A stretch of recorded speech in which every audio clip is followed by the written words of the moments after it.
جو چیز ملنے میں مشکل لگے اسے تہجد کی دعاؤں میں مانگا کرو، بے شک اللہ تہجد کی دعاؤں کو بہت جلد قبول کرتا ہے۔ تم دعاؤں کے پورا ہونے کا یقین نہیں رکھتے، ورنہ کیا کچھ نہیں ہو سکتا تہجد کی دعاؤں سے؟ اگر چاہتے ہو کہ تمہاری سب دعائیں قبول ہو جائیں تو تہجد پڑھا کرو، اللہ سے اپنے دل کی ہر بات کیا کرو، اس وقت اللہ ہمارے بہت قریب ہوتا ہے۔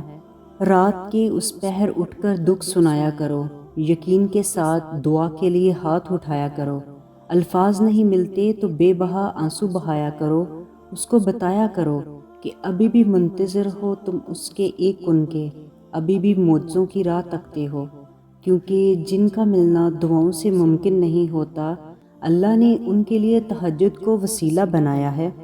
جب آپ کچھ نہ بدل سکیں اپنی دعاؤں میں اضافہ کر دیں، کیونکہ اس ذات کے سوا کوئی بھی آپ کو کچھ نہیں دے سکتا۔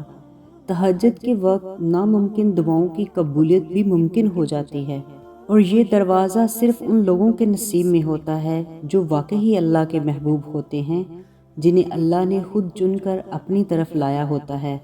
تہجد تو وہ معجزے بھی کروا سکتی ہے جسے دنیا ناممکن کا خطاب دے چکی ہوتی ہے۔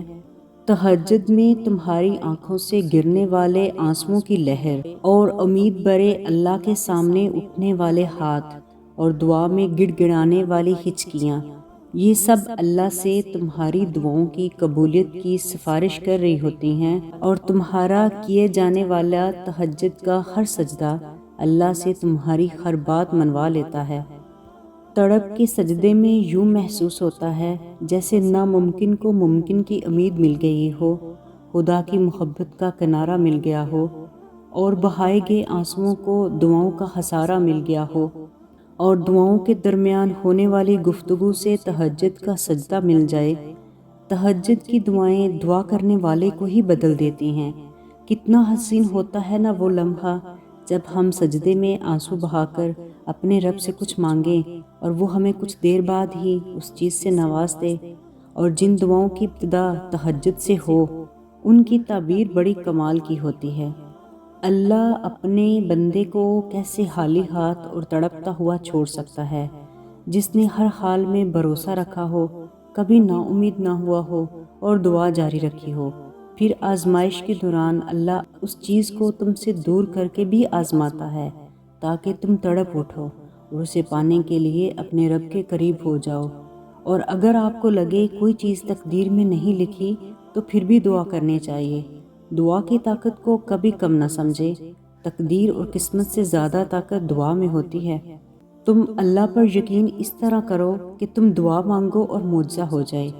اگر اللہ نے تمہاری اس ہتھیلی کو خالی رکھنا ہوتا، ہاتھوں کو جوڑ کر دعا مانگنا نہ سکھاتا، جب اس کے پاس روتی ہوئی صدائیں پہنچ جاتی ہیں تو وہ واپس نہیں موڑتا اپنے بندے کو۔ اور تہجد کی دعائیں جب نصیب کے روبرو کھڑی ہوتی ہیں تب کچھ بھی ناممکن نہیں رہتا، تب چاروں سو کن کی صدائیں گونجتی ہیں۔